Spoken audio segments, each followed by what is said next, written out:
Hello and welcome to my Women Crush Wednesday Local Business Spotlight. My name is Jessica McQueen and I'm a realtor licensed in the state of Virginia.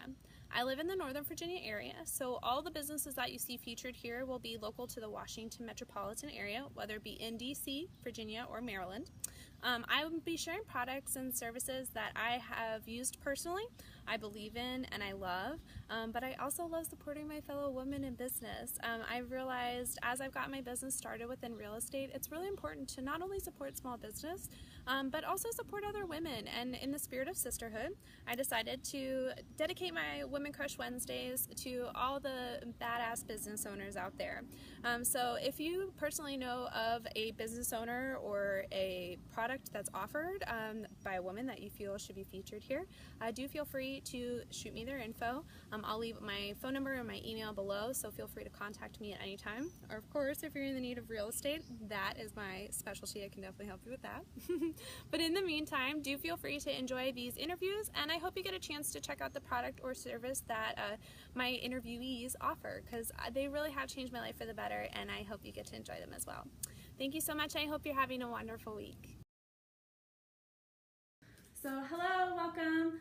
I'm doing Women Crush Wednesday Local Business Owner Features, and this week I'm featuring Asuka, the local dance fitness guru and Kazache owner.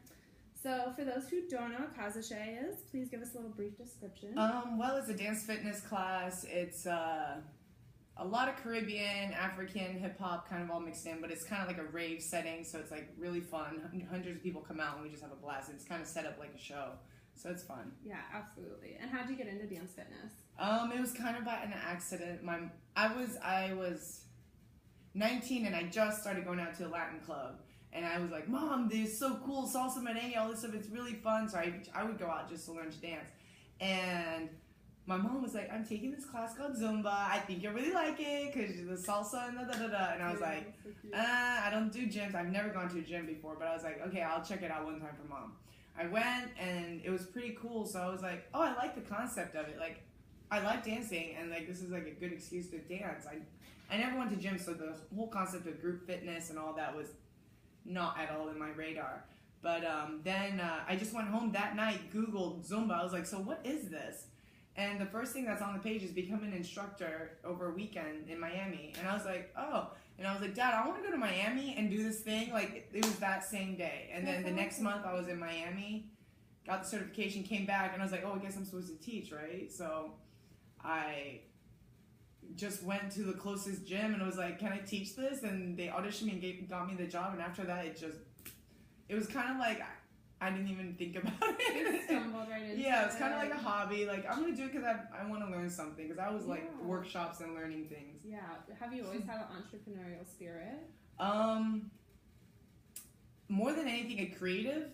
Like, I was always an artist. Like, a lot of these painting stuff, like, they're from when I was younger too. But it's just, I've always done art. I've always created my own things. I always saw things and wanted to change it. So the business side, because I didn't go into it at all thinking about business. Right. I just wanted to do it because it was fun and felt creative and like I could express a certain thing. And do you advertise? No, I mean that's the thing. Like, and back when I started 13 years ago, I didn't have Facebook. I think Facebook existed, but I was late on the iPhone. I was late on the Facebook. So we didn't have Facebook. So yeah, I mean I was teaching in gyms for about 2.5, 3 years, just at gyms everywhere. So I was like driving from one gym to another. You know, it could be from 3 to 6 classes in a day, 7 days a week. So I was just everywhere. So I kind of like, I guess the word of mouth thing, like I literally was everywhere. And I worked so hard. And then after that, when I started my own underground, I disappeared from all the gyms. And then people just had to find me again. And people were literally like 2 years later, you were behind the gym you taught at this whole time. I was in the back of the gym that I first taught at. Right, and in the back of the plaza. Underground, right? Yeah. Because you guys started at the underground basement. Yeah, it was literally, it was kind of different things. I when I quit all the gyms, it was just a lot of drama and a lot of, like, as soon as I'm like, this doesn't feel good, I step away. Like, it was, you know, we had a lot of people coming, and then that creates a competitive atmosphere and all these things, and I was just like, this isn't, no, I'm not doing it for this. So I quit, and people were like, you can't just quit, and they organized for me to come and teach in people's basements. random different things like that. And I was like, okay, I'll do it. And one of the families, I was doing the class in their basement, and their aunts and uncles, everybody would come, and they would just pay me like right there like that. They were like, there's this place, they do jazzercise, you should check it out. And I went and checked it out. So I went from a basement to a underground dungeon in the bingo hall in the bottom of the plaza. So. And I was fortunate enough to hear about Casa Shea years ago in college, and I remember like everyone would line up. I mean, like an hour before, yeah. And I mean, you're like making friends with the people in front of you and behind you, and you've like never met before. And our community accidentally built that way. Yeah, absolutely. And it's so crazy. It's funny. My boyfriend is like, I wouldn't go with a boy, but I'm like, no, really, like everyone is welcome. Yeah. Like, and it truly is one of the few places I feel everyone. Every color, size, age, everyone is welcome, and it's so beautiful. And so, what would you say is like the motto of Casa Shea? What was like gave you the fire to start it? Well, I mean, Ashe literally like is the word positive vibrations, good energy. Like I'm very like I just want to feel good, so like I just go where it feels good. So honestly, the name came up randomly. I didn't even think of the meaning. Later, we found out Casa Shea, House of Positive Vibrations. Later, but I honestly like the K, like the Z. I went to Cirque du Soleil, Kuza, and I was like, I just always wanted to find a way to put Ashe into the word because Ashe, I like resonated with that a lot. And I was really into Brazilian music at that time, and people used to call me the Ashe Queen because I was around doing samba and doing Ashe dances everywhere. So so it kind of like came about like that. And it's blossomed into something huge. Yes. Now you guys are at a huge warehouse in Springfield. And we're still running out of space. We need more. We don't have space. We're always looking for more. The biggest problem is parking. Because actually the old underground, we used to fit a lot more people because their capacity was 500. So we could stuff in that many people. And you would get extra calories burned because you would be sweating drenched from like your eyebrows to your knees. It was a bingo hall, so it was like that floor. Oh yeah. So they would have to mop between songs, and people would just hop out of the way. They knew what to do. Like you just hop out of the way when the mop people came through. And everyone was so close that we all just had to like respect each other's space. It was like y'all had to be in sync though. Oh my because there was very limited space. So you had to have really reach out. Now in the place we're at now, we can't have as many people in there, so people have space, so it's really nice. But it's a bit high ceiling, so it feels so much better. It's crazy. It's grown into something so much more than just a dance class. Like you said, it's become a community. And also t-shirt printing. They always have this also. Yeah. I always get asked everywhere I go when I'm wearing this stuff. People are like, oh my god, I love that. Where did you get it from? Come dance with me. You have to burn some calories before you can buy something. But when you started, did you ever envision the business going, or did you just kind of like surrender and let it go? I didn't I didn't think about it at all. Like people would ask me like, so what are you planning for the next 5 years? I was like, I have no idea what I'm doing next month. Like right now, I don't know what's happening in 2 weeks. Like I don't know if I'm going to be here or in California or if I'm going to have a place to stay. I have no idea. And I kind of go by that because I just really learned to just be flexible and adaptable, and there's things you can't control all the time. So I just want to know that whatever situation I'm in, I'm going to know where to go. Right. And it kind of naturally just... And you also have a great team. So how was that bringing people on? How, when you were interviewing people, is it just people that were within the community? Oh yeah, this has been one of the biggest lessons in doing this business. I've been doing it like in this kind of world 13 years, but kind of my own business for like 10 years, because that's when I started Casa Shea. But for now, like, we just simplified it. We're like, we just hire gremlins. We hire the people that are here because they understand the culture. They know how we like to treat people. And whenever we brought someone else from the outside, they just didn't get it. Like, I was like, why? What? Like, it was really I realized how sheltered I was because I got so busy with my business in my 20s. I didn't go anywhere. I didn't go to anyone's classes. I didn't know what was going on in the industry. I had no idea. I was literally underground, just head down doing what I felt like I had to do. So like when people come from the outside and they're doing, I'm like, is this how you guys do stuff outside? Like, the way it seems like there's contracts that trick people, and it seems like people are always just trying to get money from people, and this feeling that customer service is just, it's not genuine when you don't really want to just like connect.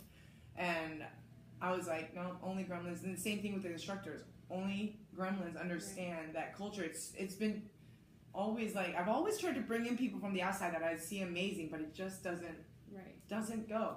And do you think that's brought part of the success, like keeping true to that core? Yeah, and just, I mean, and this is the process right now because I'm trying to like step away a little bit because it's gotten to a place where it has its own culture and it maintains itself. Right. But to get to that point, I was in there on social media, on talking to people, emailing people. I answered every email, every post, every comment. I was present. Like, it's a lot of work. Like, I literally lost my 20s. Yeah, no, I mean, but your personal number was the one that was given out if we had a question. Yes, still, my personal number's out. People call me, they're asking for directions, and they'll be surprised, like, wait, this is you? I was like, yeah. What do you need? Oh, the prices are $6. Like, it's just, I'm in the process of trying to let that go. But is it hard? Is it hard to let go of your baby? Oh, my God. Like, I'm literally, like, in 2 days. I'm about to step away and go for 2 weeks. So 2 weeks for me is like, unheard of. I feel like, like it's really long. And I'm thinking of how I'm going to start to do things. I really need to change things up. It's like, feels like I've come to a cycle. I'm like, no, I can't keep doing it the same. So I'm in this process of like letting go big, and it's freaking me out. And I've been, every day I have my journal, but I put big on the front, surrender, let it go. Like, I just am trusting right now that as I make space, what I need to do next will come. So, yeah. Absolutely. So what is one of the biggest lessons that you've learned as a business owner? Ooh, trust my gut from the beginning. With people, with what I want to do. Listen to myself. Don't listen to anyone else. Like listen to everyone else, like the people I trust and the family stuff. But when it's hindsight, like I could have avoided so much pain and struggle and just so much if I would have just listened to my gut from the beginning and just followed it. Is that the advice you'd give to like 19-year-old Oscar? Yeah, like you know what you're doing. Like just trust yourself. You know what you're doing, and anyways, even the bad stuff that you go through, just you know what you're doing. That's exactly where you're supposed to be. So just keep going through it. Like you're never really wrong. Right. You're always just doing exactly what you're supposed to do. So like being able to relax with that. And the other thing, a 19-year-old self, I would definitely tell her like the biggest thing I think that would have helped me more than anything though is don't care. Like people are going to be difficult, and when you start to like do your things, and when you start like no matter what, like the pushback and some of the hate and some of the like all that stuff, just being able to separate myself from that early on rather than going through it as like a little baby girl. Like I felt like I had no idea how people worked. Right. And now like understanding, I'm able to hold a space and be more loving rather than being in the pain of it all. Yeah, it's really hard because people tend to project what's going on inside onto other people. And the things you don't like about other people are usually things you don't like about yourself. And it's really hard when we see people around us succeeding and we don't feel that we're equal to that. So it can, especially in the business world, because everybody's, we all have bills to pay, trying to get things done. And even more so in the dance fitness because you're on the stage and it's like this show thing. So there is a tendency for people who like to be in the spotlight, which I don't like to be in the spotlight. I like get sick every time I have to go on stage. I have to go pee. Like 2 minutes before class, I have to go pee. Like it's really inconvenient.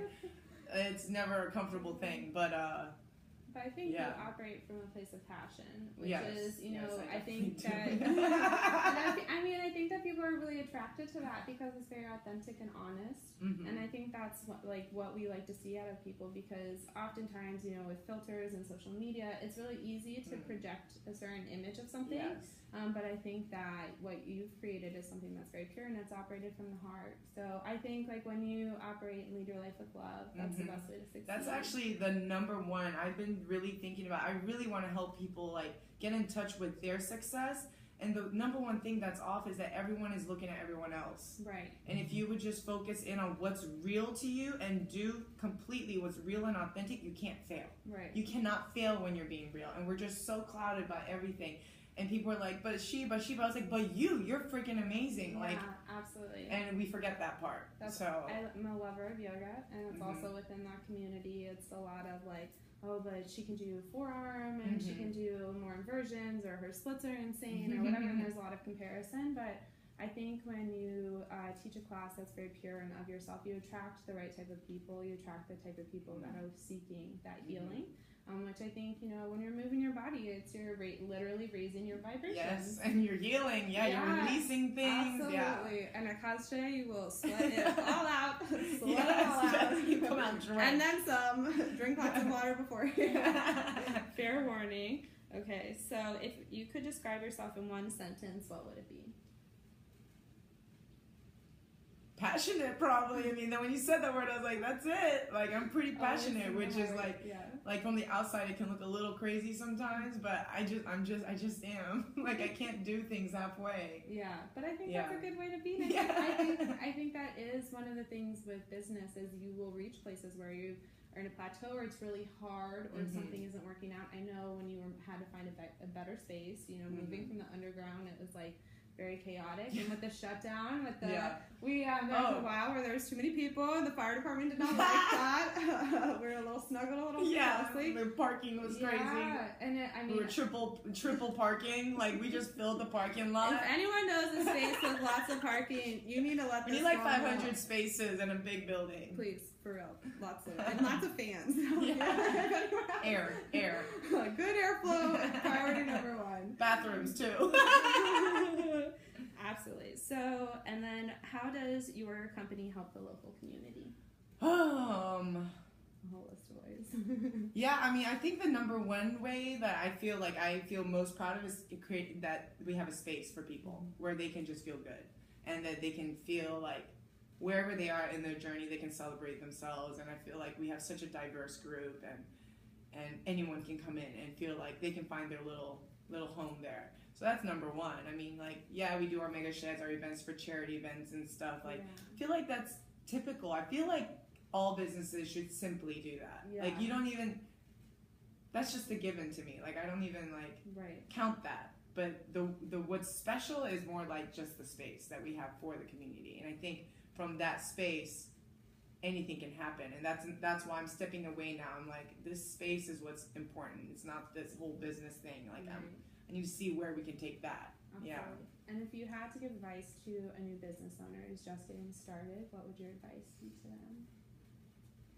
It's that, for me, it's always goes down to authenticity and the passion. So whatever calls to you, whatever you feel, like learn to listen to your body, what yes feels like, what no feels like, and trust yourself and listen to yourself. Like, that's where you get everything. Like, especially as women, it's inside of us. The answer is not outside of us. Yeah. So it's like if you can make any space or time to connect with yourself, you're going to be fine. The whole universe is inside of you. You got it.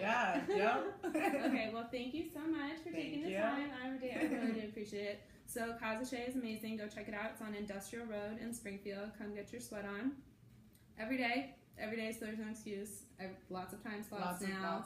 Yeah, and try all the instructors because they're all different and they're all amazing and they all kick my booty. So thank you so much. I hope you guys have a great day.